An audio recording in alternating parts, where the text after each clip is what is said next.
Hi hello నమస్తే welcome to శ్రీనివాస్మెక్ channel.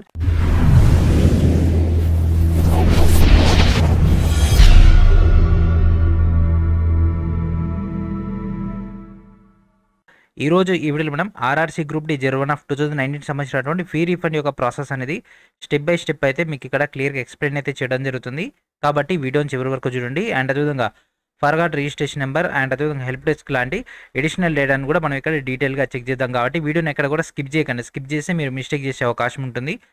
కాబట్టి అట్లాంటి మిస్టేక్ చేయకండి, ఎందుకంటే ఇది అమౌంట్ విషయం కాబట్టి డీటెయిల్గా మనం డిస్కస్ చేద్దాం. ఓకేనా? సో ఇప్పుడు మనం దీని యొక్క మెయిన్ డీటెయిల్ కలుపుదాం.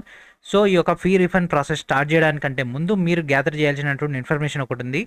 అదేంటిదంటే మనకు బ్యాంక్ అకౌంట్ సంబంధించినటువంటి holder name, account number, IFSC code and అదేవిధంగా నేమ్ ఆఫ్ ద బ్యాంక్. ఈ 4 డీటెయిల్స్ కావాల్సి ఉంటుంది. So account holder name and అదేవిధంగా account number, name of the bank అనే మన యొక్క బ్యాంక్ పాస్బుక్లో ఉంటుంది. బట్ ఐఎఫ్ఎస్సి కోడ్ అనేది మాత్రం మనకు చేంజ్ అయ్యే అవకాశం ఉంటుంది. కాబట్టి మీరు వీలుంటే ఒకసారి బ్యాంక్కి వెళ్ళి మీ యొక్క బ్యాంక్ బ్రాంచ్ ఏదైతే ఉంటుందో అక్కడికి వెళ్ళి మీ యొక్క ఐఎఫ్ఎస్సి కోడ్ అనేది వాళ్ళ దగ్గర నుంచి గ్యాదర్ చేసుకోండి. లేకపోతే వాళ్ళని అడిగినా వాళ్ళ ఐఎఫ్ఎస్సి కోడ్ అనేది చెప్పడం జరుగుతుంది. ఆ యొక్క ఐఎఫ్ఎస్సి కోడ్ ఈ యొక్క 4 డీటెయిల్స్ ఉన్న తర్వాత మాత్రమే మీరైతే ఈ యొక్క ప్రొసీజర్ని అయితే చేయగలరు. ఈ యొక్క 4 డీటెయిల్స్ ఏది లేకపోయినా కూడా మన యొక్క ప్రాసెస్ అనేది అవ్వదు. సో 1 or 2 days లేట్ అయినా పర్వాలేదు. ఈ యొక్క 4 డీటెయిల్స్ ఉంటేనే మీరు ప్రాసెస్ అనేది స్టార్ట్ చేయాల్సి ఉంటుంది. సో ఇప్పుడు మన దగ్గర ఈ యొక్క 4 డీటెయిల్స్ ఉన్నాయి కాబట్టి ఇమీడియట్గా స్టార్ట్ చేద్దాం.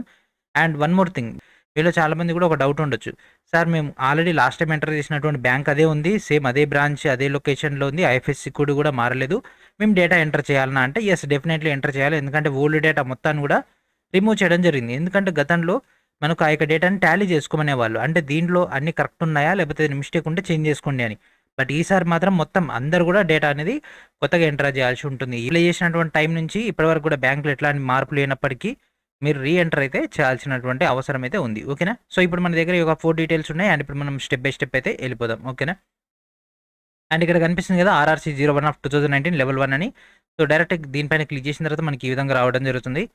Link for updation of bank account details. This link will be active from 14/4/2023 10 AM. ఈరోజు మార్నింగ్ 10కి అయితే స్టార్ట్ అవ్వడం జరిగింది. అండ్ అదేవిధంగా ఈ నెల 30 దాకా అందుబాటులో ఉంది కాబట్టి డోంట్ ప్యానిక్, మనకు చాలా టైం అయితే ఉంది. ఒక గంట సేపు మీరు అట్లా బ్యాంకుకి పోయేస్తే కదా మీ యొక్క డేటా మొత్తం కూడా రెడీగా ఉంటుంది. మీరు దాన్ని బట్టి చేసేసుకోవచ్చు. ఓకేనా? సో ఫస్ట్ దీనిపైన క్లిక్ చేసినట్లయితే మనకి ఈ విధంగా రావడం జరుగుతుంది. సో ఇక్కడ మనకి డైరెక్ట్ అప్డేట్ కూడా ఇవ్వడం జరిగింది, లాస్ట్ డేట్ ఇప్పుడు అనేది. అండ్ అదేవిధంగా ఇక్కడ మనకి forgot registration number, help desk లాంటి 2 లింక్స్ అనేవి మనకు కనిపిస్తున్నాయి. సో ఫస్ట్ మనం registration number, date of birth, security code enter చేసి సబ్మిట్ అని క్లిక్ చేద్దాం. సో ఇక్కడ మనకు రిజిస్ట్రేషన్ నెంబర్ కావాల్సి ఉంటుంది. ఒకవేళ మీ దగ్గర రిజిస్ట్రేషన్ నెంబర్ ఉంటే ఓకే, రిజిస్ట్రేషన్ నెంబర్ లేకుండా అప్పుడు ఏం చేయాలి? Forgot registration number. ఇక్కడికి వెళ్ళిపోయిన తర్వాత ఇక్కడ మనం చూడండి ఫ్రెండ్స్, మనకి ఇక్కడ అన్ని జోన్స్ అనేవి కనిపిస్తున్నాయి. మనది సౌత్ సెంట్రల్ రైల్వే. ఒకవేళ మీరు కనుక భోపాల్కి అప్లై చేసి ఉంటే భోపాల్ సెలెక్ట్ చేసుకోవాల్సి ఉంటుంది. లేదంటే మీరు సిలిగురి అయితే సిలిగురి సెలెక్ట్ చేసుకోవాల్సి ఉంటుంది. బిలాస్పూర్ అయితే బిలాస్పూర్, లేదు మీరు ఒకవేళ హుబ్లీ జోన్ అయితే హుబ్లీ, లేదు సార్ మేము చెన్నైకి అప్లై చేసినామంటే మీరు చెన్నై జోన్ అయితే సెలెక్ట్ చేసుకోవాల్సి ఉంటుంది. ఇక్కడనే ఉంది కదా, సో దాన్ని బట్టి మీరు ఇక్కడ చూసుకోండి. బ్రాకెట్లో మన యొక్క జోన్ సంబంధించినటువంటి నేమ్ అనేది ఇవ్వడం జరిగింది. ఓకేనా? మనది Secunderabad zone, south central railway. ఇక్కడ క్యాండిడేట్ ఒక నేమ్, ఓకే, ఇక్కడ క్యాండిడేట్ ఒక డేట్ ఆఫ్ బర్త్. అండ్ ఇక్కడ మనం ఈమెయిల్ ఐడి కానీ మొబైల్ నెంబర్ కానీ ఆధార్ నెంబర్ ఏదైనా ఇవ్వచ్చు. ఓకే? అండ్ ఇప్పుడు మనం సెక్యూరిటీ కోడ్ని ఎంటర్ చేద్దాం. GCSD మనకి ఇక్కడ ఏదైతే బాక్స్లో కనిపిస్తుందో సేమ్ అది ఇక్కడ ఎంటర్ చేసి సబ్మిట్ క్లిక్ చేయాలి. సబ్మిట్ క్లిక్ చేసిన తర్వాత మనకి ఈ విధంగా రావడం జరుగుతుంది. Your registration ID is. ఓకేనా? సో ఈ విధంగా వచ్చిన తర్వాత దీన్ని మీరు పేపర్ మీద రాసుకోండి. ఓకేనా? ఇది వచ్చింది కదా, దీన్ని స్క్రీన్ షాట్ అని తీసుకోండి, లేకపోతే పేపర్ మీద రాసుకోండి. ఓకే? దెన్ మనం ఇప్పుడు పైన హోమ్ ఉంది కదా, అది క్లిక్ చేస్తే సేమ్ ఇదే పేజ్కి వచ్చేస్తాం. సో మన దగ్గర రిజిస్ట్రేషన్ నెంబర్ది మన యొక్క డేట్ ఆఫ్ బర్త్ మనకు తెలుసు. అండ్ నెక్స్ట్ ఇక్కడ మనకు సేమ్ కోడ్ కనిపిస్తుంది కదా, సేమ్ కోడ్ని ఎంటర్ చేయాలి. ఎంటర్ చేసిన తర్వాత ఇక్కడ మనకు కనిపిస్తుంది కదా సబ్మిట్.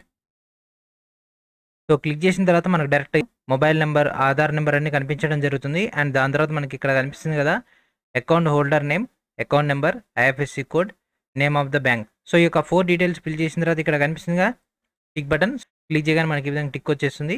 దాని తర్వాత మనం సబ్మిట్ క్లిక్ చేయాలి. సబ్మిట్ క్లిక్ చేసిన తర్వాత మన యొక్క ఫామ్ అనేది ఫిల్ అవ్వడం జరుగుతుంది. ఓకేనా?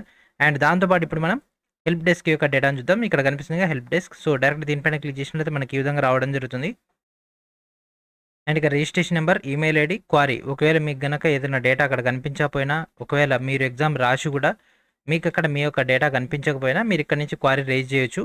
సో మీరు యొక్క క్వారీ ఈ ప్రాసెస్ అంతా కూడా, అంటే ఈ యొక్క ఆన్లైన్లో ఎంటర్ చేసే ప్రాసెస్ కూడా ఒక 2 డేస్ తర్వాత చేయడం బెటర్. ఎందుకంటే ప్రజెంట్ సర్వర్ ఇప్పుడే అప్డేట్ చేస్తున్నారు కాబట్టి మీకు ఎర్రర్ వచ్చే అవకాశం ఉంటుంది. ఆ యొక్క ఎర్రర్‌ని మీ యొక్క పర్సనల్ ఎర్రర్ లెక్క కన్సిడర్ చేసుకొని హెల్ప్ డెస్క్‌కి అప్లై చేసే అవకాశం ఉంటుంది కాబట్టి ఒక 2 డేస్ తర్వాతనే మీరు యొక్క ప్రాసెస్ చేయడం బెటర్. ఎందుకంటే అప్పటికే మనకి ఏదైనా చిన్న చిన్న బగ్స్ ఉన్న ఏదైనా ఎర్రర్ ఉన్నా దాన్ని రైల్వే రిజాల్వ్ చేస్తుంది. దాని తర్వాత మనకు మంచిగా క్లారిటీగా డేటా అనేది కన్సిడర్ చేసుకుంటారు కాబట్టి ఈ యొక్క 2-3 డేస్ తర్వాత ఎంటర్ చేస్తే అయిపోతుంది. ఓకేనా?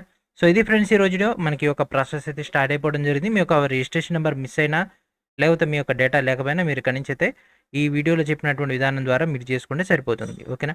సో ఇది ఫ్రెండ్స్ ఈ రోజు వీడియో. నెక్స్ట్ మనకు డేటాతో కలుద్దాం. ఖచ్చితంగా బ్యాంక్కి వెళ్ళి మీకు ఐఎఫ్ఎస్సి కూడా ఆ యొక్క అప్డేటెడ్ డేటా మొత్తాన్ని కూడా గ్యాదర్ చేసుకున్న తర్వాతనే మీరు యొక్క ప్రాసెస్ తీసుకుంటే మీకు కరెక్ట్గా అమౌంట్ అనేది మీ యొక్క అకౌంట్లోకి రావడం జరుగుతుంది. ఓకేనా? సో ఇది ఫ్రెండ్స్ ఈ రోజు వీడియో. నెక్స్ట్ వీడియోలో మరికొంత డేటాతో కలుద్దాం. And thank for watching.